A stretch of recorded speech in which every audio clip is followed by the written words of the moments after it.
প্রথমেই দেখো বন্ধুরা, আমি কিছুটা আলু, পেঁয়াজ, টমেটো এগুলো কেটে নিয়েছি। তারপরে কড়াইয়ের মধ্যে দিয়ে দিয়েছি তেল, তারপরে দিয়েছি কেটে রাখা আলু। ব্যাস নেড়ে চেড়ে লবণ দিয়ে ভালো করে ঝাঁকিয়ে নিলাম। এরপরে মাংসগুলো আমি পরিষ্কার করে ধুয়ে নিয়েছি। তার উপরে দিয়ে দিলাম লবণ ছিটে। তার উপরে দিয়ে দেবো এখন কালার, মানে হলুদ গুঁড়ো। যাই হোক, এইভাবে দিয়ে তারপরে দিয়ে দেবো শুকনো লঙ্কার গুঁড়ি। এরপরে দিয়ে দিলাম বাটা মশলা। ব্যাস এইভাবে ভালো করে জিনিসটাকে মিলিয়ে ঝুলিয়ে তার উপরে দিয়ে দিলাম কেটে রাখা পেঁয়াজ, কাঁচা লঙ্কা। এরপরে ভালো করে মাংসটাকে ম্যারিনেট করব হাত দিয়ে, একদম চেপে চুপে ভালো করে মাখাবো।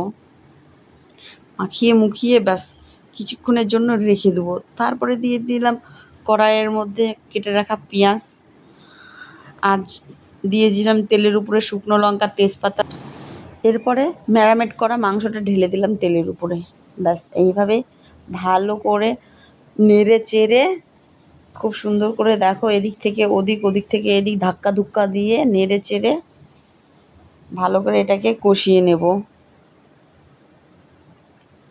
কিছুক্ষণ ফুটছে, জাল হচ্ছে, আর এদিকে নাড়াচাড়াও হচ্ছে। তো যাই হোক, নাড়াচাড়া হয়ে গেছে। দিয়ে দেবো এর উপরে একটা ঢাকনা, যাতে জিনিসটা ভালো করে সেদ্ধ হয়। তো যাই হোক, ঢাকনাটা খুললাম। খোলার পরে আবার এটাকে ভালো করে নেড়ে চেড়ে নিলাম। দেখলাম, তার উপরে দিয়ে দিলাম আবার কেটে রাখা টমেটো। আবার ভালো করে নেড়ে চেড়ে আবার ঢাকনি দিয়ে দিলাম। তারপরে আবার উঠিয়ে দিলাম।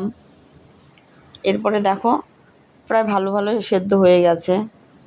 তো যাই হোক, তেল ছেড়ে দিয়েছে মাংসটা থেকে, মানে আরও কষাতে হবে। তো যাই হোক, ভালো করে আরও কষিয়ে নেব। এইভাবে অনেকক্ষণ ধরে, প্রায় 15 মিনিট ধরে নাড়াচাড়া করে ঢাকাঢুকি দিয়ে, কিন্তু কালারটা খুব সুন্দর এসছে আর সেন্টটা খুব ভালো উঠেছে। খুব সুন্দর। যাই হোক, এরপরে আবার দিয়ে দেবো,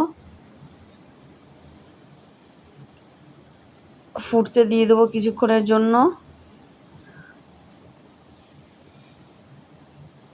এবার দেখো, মাংসটা প্রায় ভাজা ভাজা হয়ে এসেছে। তো দেখো, মাংসটা কিন্তু প্রায় হয়েই গেছে। তো যাই হোক, নাড়াচাড়া করে ভালো করে করে নিলাম। আর দেখো, মাংসটা একদম ফুলফিল রান্না হয়ে গেছে, একদম কষা কষা হয়েছে। তো যাই হোক না কেন, এখন মাংসটা তুলে নেব খাবারের জন্য। তো আগে থেকে আমি থালার মধ্যে ভাত বেড়ে নিয়েছিলাম অল্প করে টেস্ট করার জন্য। এখন 2 পিস মাংস নিয়ে নেব, আর সঙ্গে একটু ঝোল নিয়ে নেব।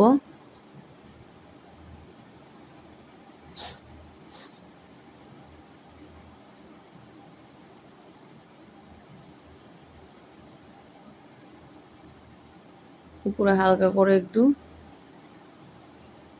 ঝোলটা নিয়ে নেব, আর 1 পিস আলু নিয়ে নেব। যাই হোক, আমরা মাংসের সাথে আলু খেতে খুব পছন্দ করি। তোমরা কি পছন্দ করো কি না করো জানি না। তো যাই হোক, আমার ভিডিওটা যদি ভালো লাগে তাহলে অবশ্যই অবশ্যই একটা কমেন্ট করবে। Tata, bye bye. পরের ভিডিওতে অবশ্যই অবশ্যই দেখা হবে।